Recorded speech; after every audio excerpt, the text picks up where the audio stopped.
Welcome to TradFi to DeFi, a community-driven podcast about crypto and decentralized finance. This is Tyler Sherwin, and I'm joined by John Tejan. Together, our goal is to teach, encourage, and inspire you to seize opportunities in this emerging world of DeFi. Let's get started.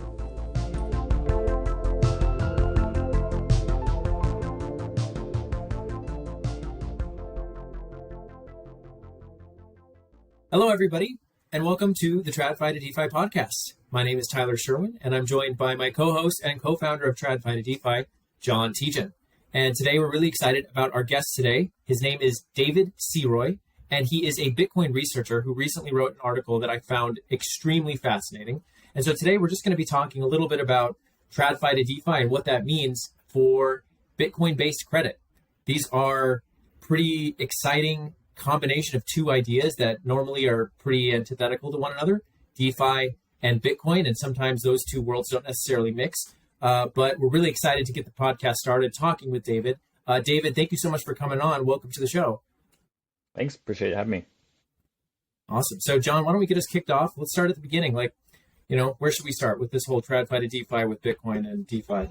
I think really I want to say congratulations on the article, having an article, and we'll put that in the show notes, and we'll attach it to this video, that you did for Bitcoin Magazine, and that was really a really impressive article, and congratulations on that. So, I guess one of the questions I want to start with is, we're in a bear market, and I don't really want to talk about that. I'm more looking at the overall historical arc of Bitcoin, of where do you see us on that trajectory of Bitcoin? Obviously, we started with Satoshi, and we want to get to a world that doesn't have fiat currency in it, right? That's kind of the overall arc. So where are we right now? Where do you think we are in that trajectory, and why is that important right now? Yeah, I mean, it's hard to say. I guess if people put it in like baseball innings, I don't know, maybe third inning. I think over the past 14 years, Bitcoin has done a really good job of establishing itself as like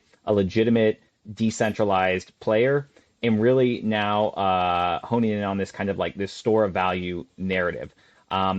But it's only just now starting to kind of build the primitives around Bitcoin and around the asset. And so that's things like credit money, which my article talks about, and things like, finance more broadly. And I think if we really want this world domination, simply having the decentralized asset of Bitcoin is not going to be sufficient. While that's the core foundation and building block and probably the single most important idea, if you really want this globally non-sovereign form of money, there's huge things that still have to be built out around it. Right. And that kind of leads me to my second question, and that's a good introduction, is why is specifically you talk about a Bitcoin-backed stablecoin, and why that is kind of that's almost a prerequisite to go to those next steps in DeFi is to start out with that Bitcoin-backed stablecoin, and why that's so essential to, well, really any crypto system has to have that, but why is it even more essential for what we're talking about?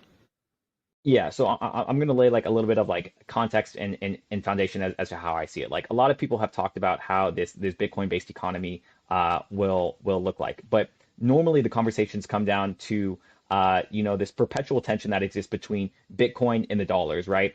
And specifically, like many Bitcoiners have this issue with the existence of any sort of credit money, which that is money which can be arbitrarily issued out of thin air as kind of an IOU. So the dollar, when banks loan money, they're lending it into existence. They're creating more supply. They're creating IOUs. They're creating counterparty risk. And Bitcoin's all like, hey, 21 million, no counterparty risk. Like that is, the foundation which everything else is going to be built upon. And in many ways, like I'm very sympathetic to that point, that we think that the issuance of this credit money, we think the issuance of dollars leads to malinvestment and kind of this current situation that we've had. At the same time, like you can't deny that there's this insatiable desire in the economy in the world to want to issue IOUs, to want to issue dollars, to want to have this stable unit of account. And I think even if we took this hypothetical idea that like we're in this hyperbitcoinized world, you can't prevent these things from existing. You can't prevent people from wanting that stable unit of account and you can't prevent people from wanting to borrow or issue IOUs against their Bitcoin. And so I think that's kind of like the core part of my article is like this primitive, one way or another, is going to have to exist. And so I'd rather it just be built in a DeFi sense rather than kind of in the TradFi world. I don't want to see Bitcoin going into TradFi banks where they can, fractional reserve it and rehypothecate it on these kind of shadow ledgers that nobody could see. I'd rather it be in the DeFi world where we can see everything on chain, where the system is much more transparent, it's much more easy to hold accountable, and it's much more aligned with this ethos of Bitcoin. Awesome.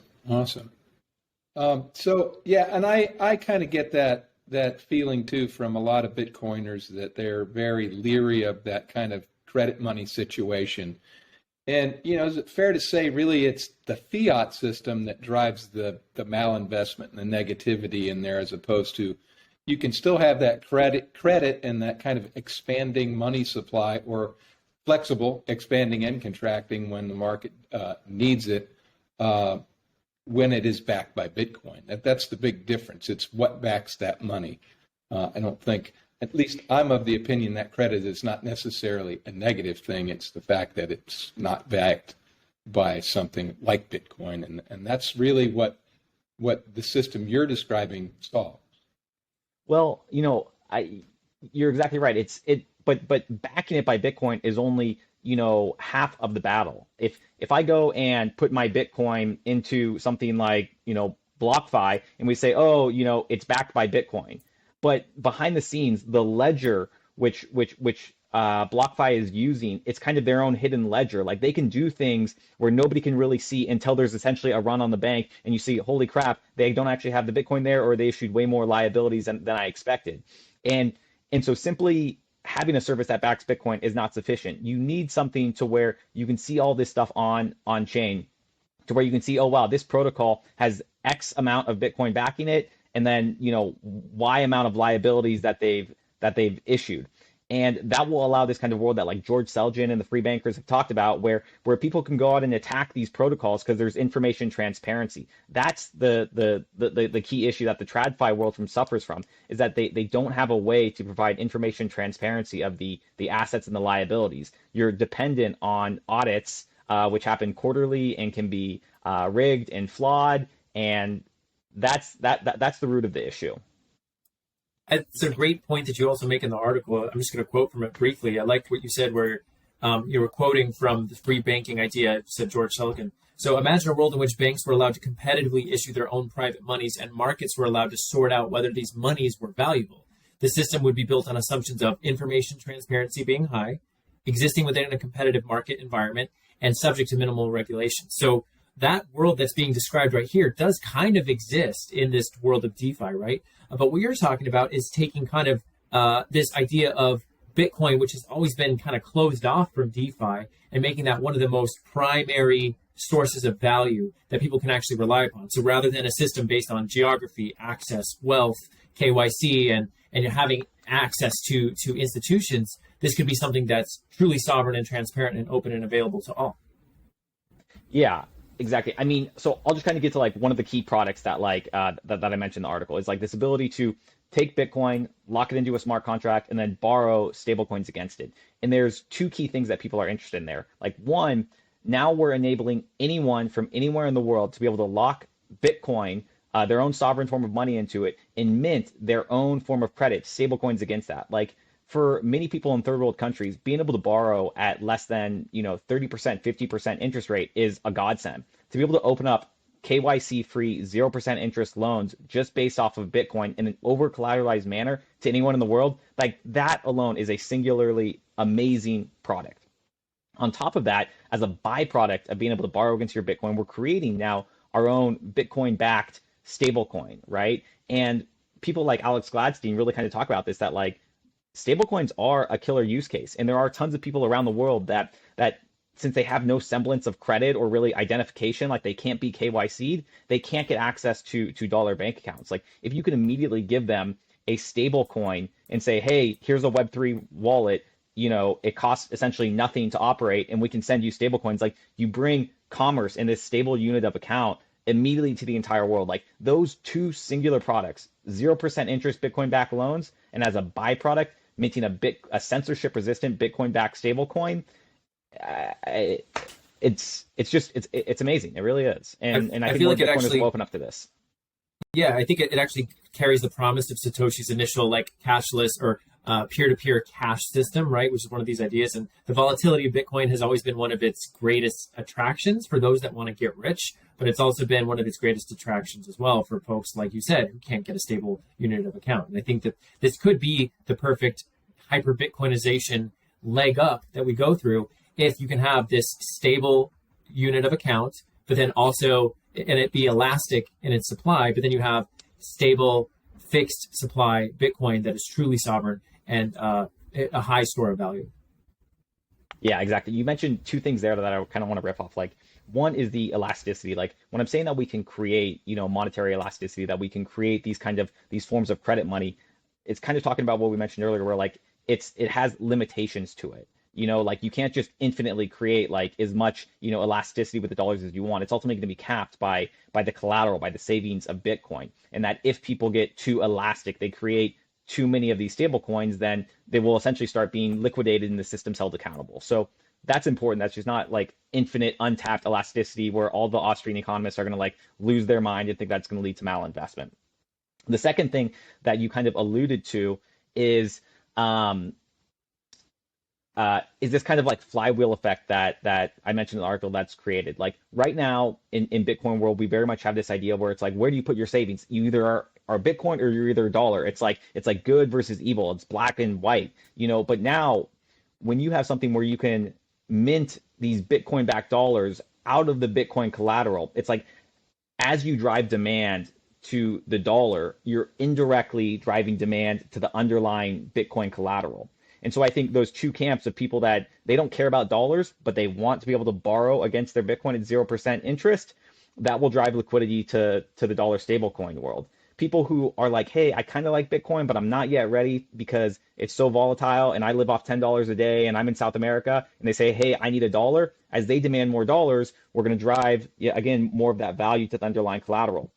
So this singular product creates this flywheel between these two ideas. And no longer are you saying, do you want Bitcoin or do you want dollars? You're saying, hey, if you want either one, it's all still benefiting each other. There's this mutual flywheel effect that will happen.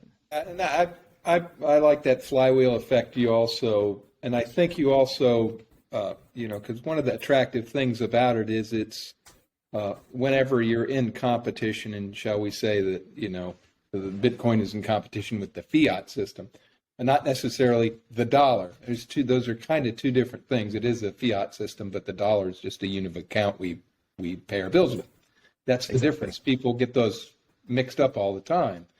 And so as the way I see it, and I think you called it a speculative attack, or a person in the article that you quoted called a speculative attack, where as you're taking your Bitcoin and you're minting dollars, and in the meantime, the value of a fiat dollar is going down, the value of Bitcoin hopefully is going up, that you kind of are starting to, do away with those fiat dollars and making it's kind of moving in two different directions at the same time, both positively for Bitcoin.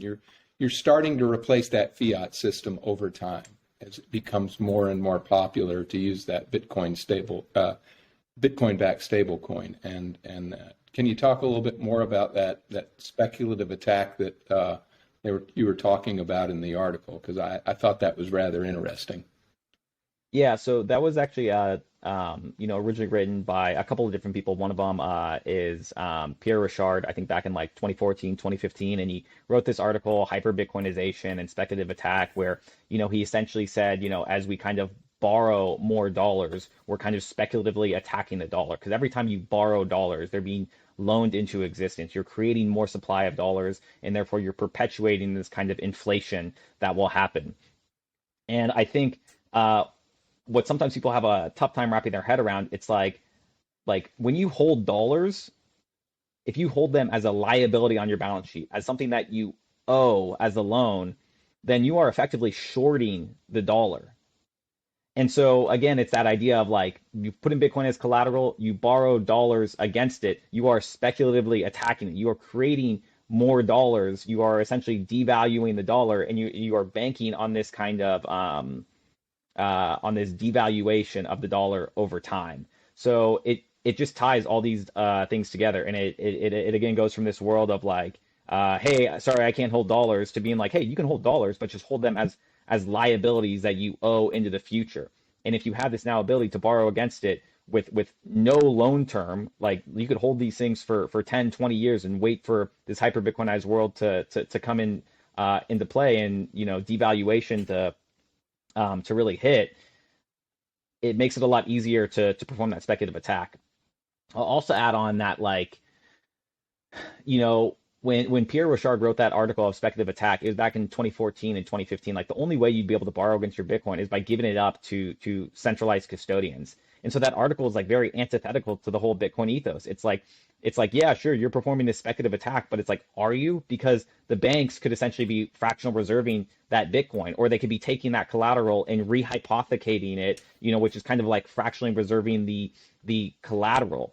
And you're also giving up the custody, your keys to these centralized entities, which, eventually the government could come in and do like an Order 6102, like they did on gold, where they say, hey, Bank XYZ, like, thank you for your patriotic duty. Like, we're going to take over all that Bitcoin collateral right now. But now with the advent of kind of DeFi and these smart contracts, it eliminates huge amounts of those risks. Like, you still control your keys to the smart contract. There's no centralized custodian that can rehypothecate your assets. You can confirm on chain that that's not actually happening. And as we mentioned a couple times, like, you can check to see whether it's being fractionally reserved or not. So that article of speculative attack really, in my opinion, is not practical until we have DeFi.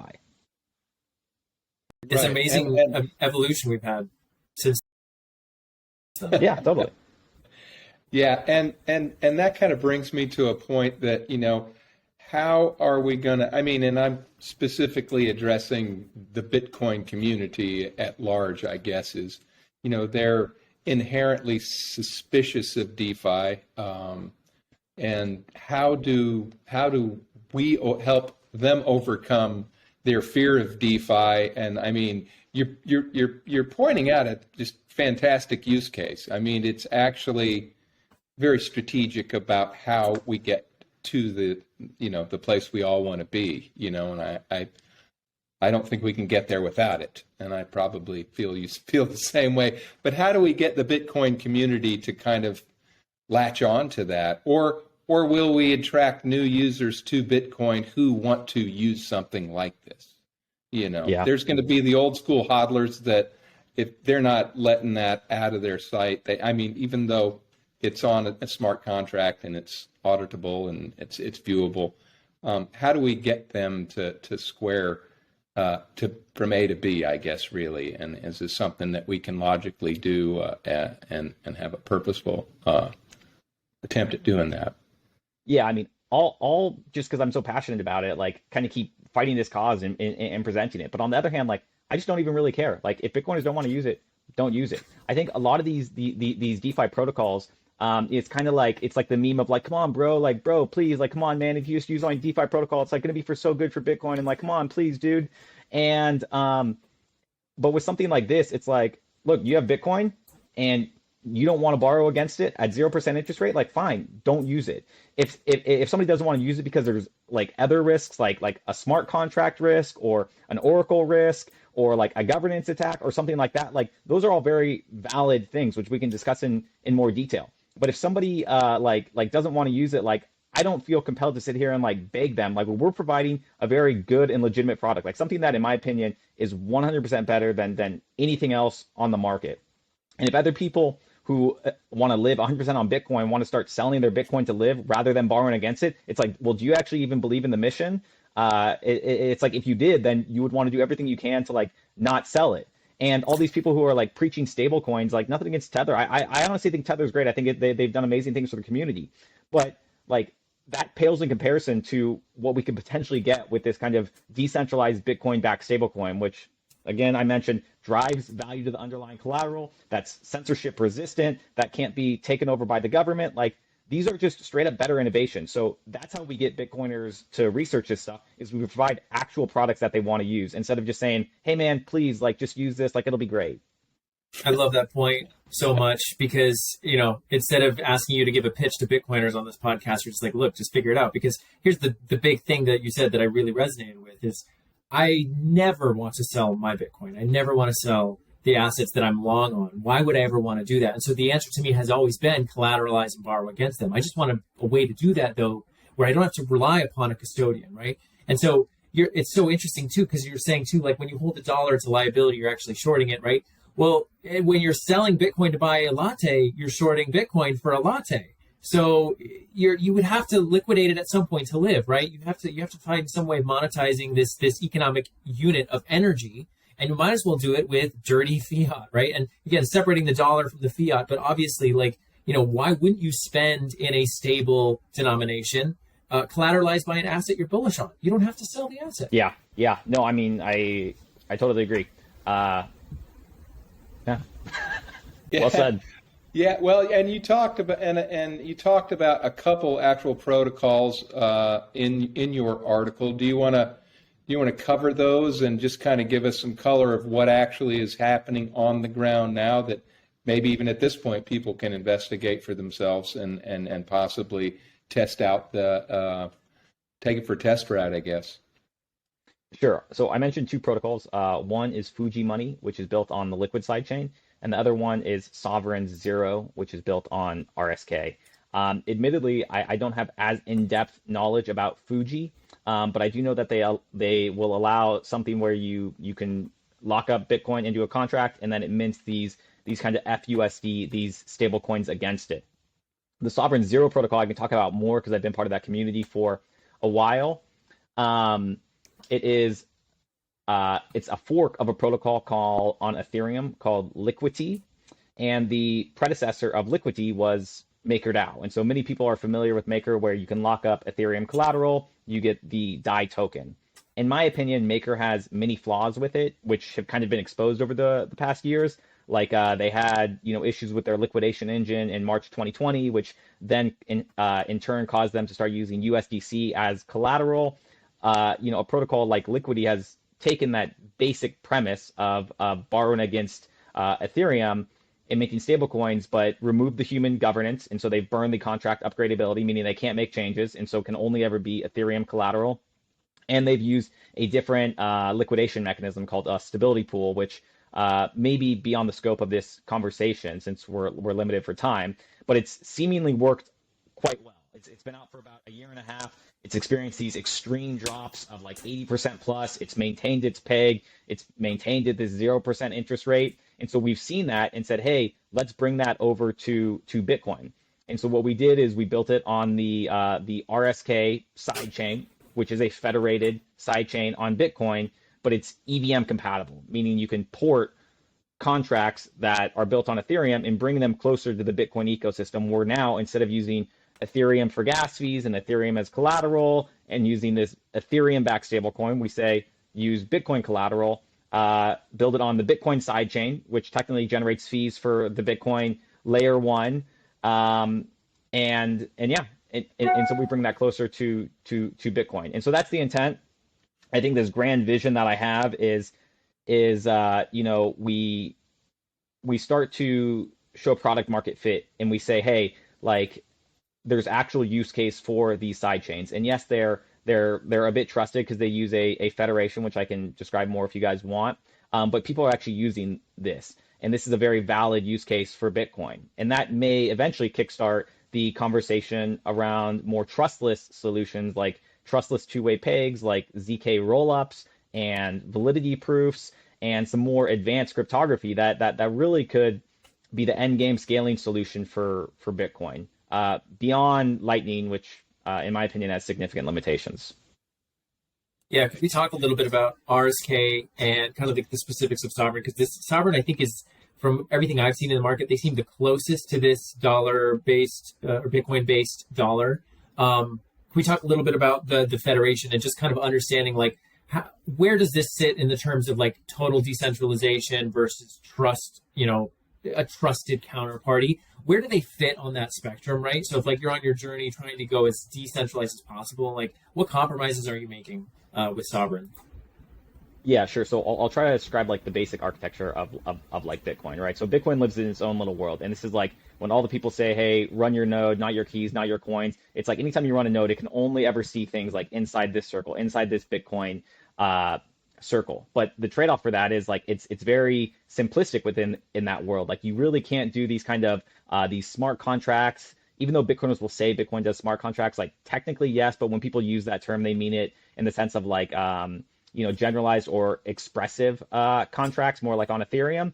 But on Bitcoin, it's a feature, not a bug. We want to keep Bitcoin like intentionally very simplified, but you can't really do much inside this world. Probably 5, 6, maybe 7 years ago, they came up with this idea of sidechains, which are these separate blockchains outside of the Bitcoin world, where you can do all the smart contracting, any of that kind of like unique expressiveness, the more creative use cases of crypto. The issue is that in order to operate in that world, you have to bridge your Bitcoin into this sidechain. And in doing so, you go through what's called a federation, which is kind of like a complex multi-sig where you lock your Bitcoin into this multi-sig and then they issue a brand new IOU into this kind of new world where you can operate on this sidechain. That is a little bit antithetical to the Bitcoin ethos because you're trusting this group of this kind of multi-sig that issued this.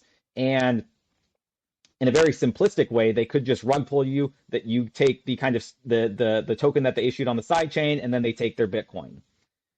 In reality, different sidechains have different security models, but something like RSK uses what they call a PAL-PEG. It uses these hardware secure modules. There's, kind of hidden across the world, these, you could think of it, it really is like a complex multi-sig, but it's so far proven to be pretty resilient and quite trustworthy. And so I think in the interim, it allows us to prove out these use cases on the sidechain with some minor trust assumptions. And then eventually, like I said, maybe get into that trustless two-way peg world 2, 5, 10 years down the road. Yeah, that kind of answers the question I was going to kind of wrap up on is though what's the, and you just mentioned 3 to 5 year kind of time frame for something like that, and what are the next couple years going to look like for this protocol or these types of protocols, I should say. And again, minus the fact we're in a bear market, and that's in the long term, that is just noise. And you said you weren't going to talk about it, John. You didn't want to yeah, I know.